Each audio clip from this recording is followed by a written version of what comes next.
Norman, Oklahoma. Oklahoma leadoff hitter Sydney Romero went 0 for 4 with a pair of strikeouts Friday. Romero entered Super Regional play hitting .430 for the season. Her tough day at the plate didn't much matter, though.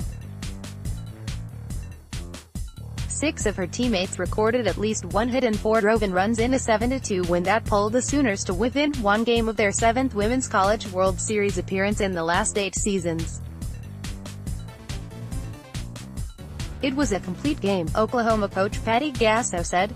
If you look down our lineup, just about everybody had some kind of contribution through the scoring.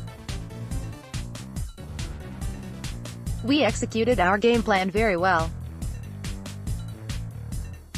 It's a good way to get started. Arkansas freshman starter Mary Hoff breezed through the first inning against the vaunted Oklahoma lineup that features 2 players hitting better than .400 and another hitting .372. She needed only 9 pitches to retire Romero, Jocelyn Alo, who's National Freshman of the Year finalist, and Shea Knighton. But in the second, Oklahoma, 54-3, scratched the first earned runs against Hoff this postseason and led 2-0 after 2 innings. Then the top of the Sooners' order came back around in the third.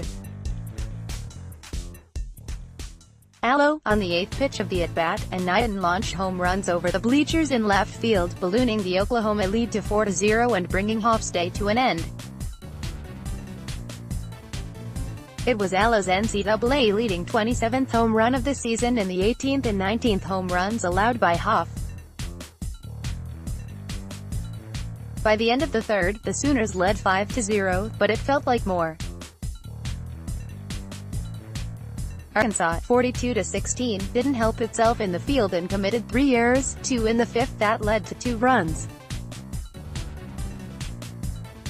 They have that ability because there's just no place to take a breath in their lineup, Arkansas coach Courtney Deifel said.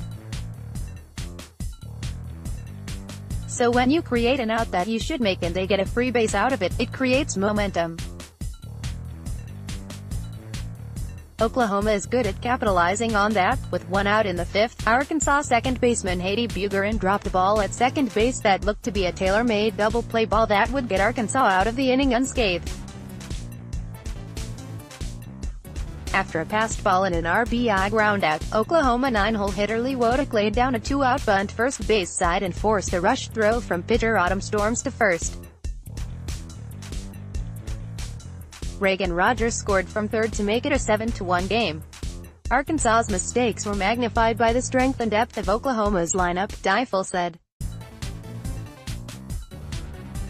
Anytime we get a second chance or you relieve us of an out, I feel like we understand we were fortunate to get that, so let's make the most of it, said Gasso, who won her 1,200th game in 24 seasons at OU. A lot of what we do is unexpected. That could cause a little bit of nervousness or bobble the ball. This team knows how to use every out they can get. Gasso commended Hoff for her performance Friday. The Sooners lineup just overwhelmed the right-hander in the third and led to one of her shortest starts of the season. Hoff fell at 29-7 this season, but will likely get the ball again Saturday with Arkansas's season hanging in the balance. Razorbacks must win 2 straight games at Marita Hines Field, where the Sooners haven't lost in more than a year. It's tough for a freshman to come into this environment and handle it. I thought she threw well, Gasso said.